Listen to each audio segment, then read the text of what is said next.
We eat every single day. It's one of the most routine things we do, right? But what if a simple meal could be more than just food?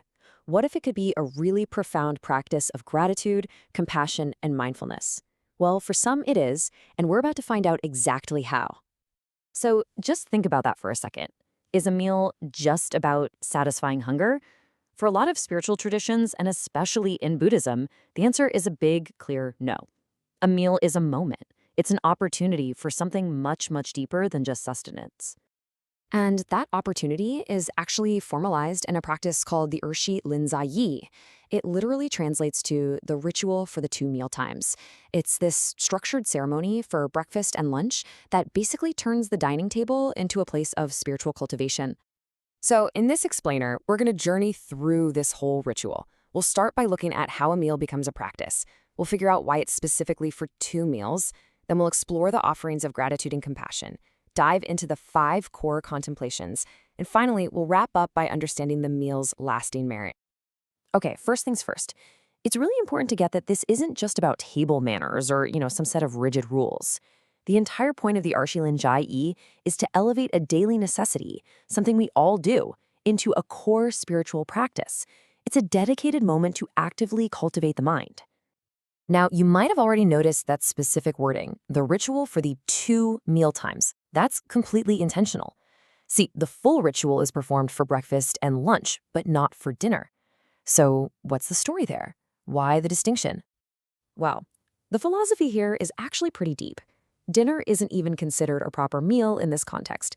It's called ya shi, which translates to medicinal stone. The whole idea is that it's taken not for pleasure, but simply as medicine to keep the body going for practice. And there's another really compassionate reason. It's believed that nighttime is when hungry ghosts feed, and the sounds of bowls and chopsticks could cause them distress. So, out of kindness, dinner is eaten quietly, without any ritual. So before a single bite is taken, the ritual kicks off with a powerful act of gratitude. This first stage is called gongyang, which means the offering. And the food, it isn't for you, not at first anyway. It's offered to what's known as the 3 jewels: the Buddhas, the Dharma, or the teachings, and the Sangha, which is the monastic community. This is just the start of the offering chant, and it is a really powerful invocation. It names all these different forms of the Buddha, plus great bodhisattvas like Manjushri and Avalokiteshvara. This is so much more than a simple thank you. It's about setting a mindset, recognizing your connection to these enlightened beings, and just expressing this deep, deep gratitude for their wisdom. And get this, the chant isn't always identical. For the morning meal, especially when congee, rice porridge is on the menu, a special verse gets added that highlights its unique significance. According to tradition, congee has these 10 specific benefits, or shi li. I mean, look at this list. Everything from improving your complexion and strength to helping digestion and even promoting eloquent speech. It's seen as the perfect food for spiritual practitioners, super wholesome and supportive for both the body and mind. And that's why it gets its own special shout-out. Now for the noon meal, the chant shifts a little bit to mention the ideal qualities of the food itself, which really reflects the immense care and respect involved in making it. The offering should have the 3 virtues. It should be clean, soft, and as dharma, which just means it's prepared properly and at the right time. And it should have the 6 flavors, from bland all the way to bitter. This isn't about being a food critic. It's about acknowledging the wholesome, complete nature of the offering being made.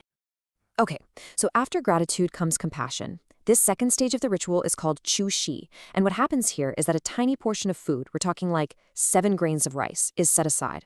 This small offering isn't for the Buddhas this time, but for all other beings. The whole intention is captured so beautifully in this verse. I mean, you have to ask, right? How can 7 little grains of rice feed anyone? Well, the answer is in that first line. The power of Dharma is inconceivable. The idea is that through the ritual and the practitioner's own compassion, this symbolic offering is spiritually transformed, nourishing countless beings, like those hungry ghosts we talked about, and extending kindness way beyond our visible world. So the offerings have been made. Now it's time to actually eat. And this right here is the absolute heart of the practice. It's called Shikun Wukwan, or the 5 contemplations.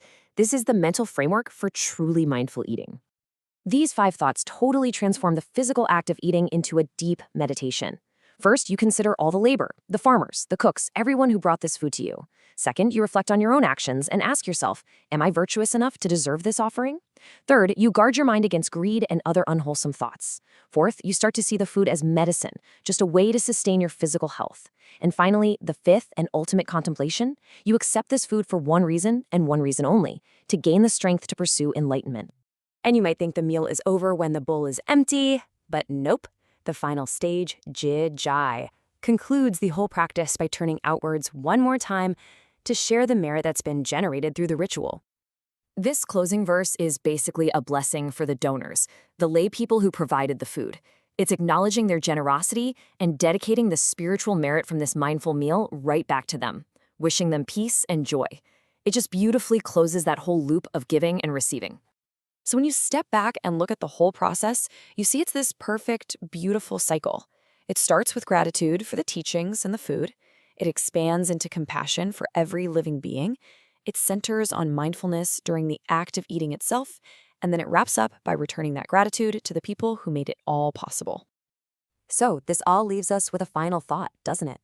We might not perform this exact ritual, but the principles behind it are totally universal.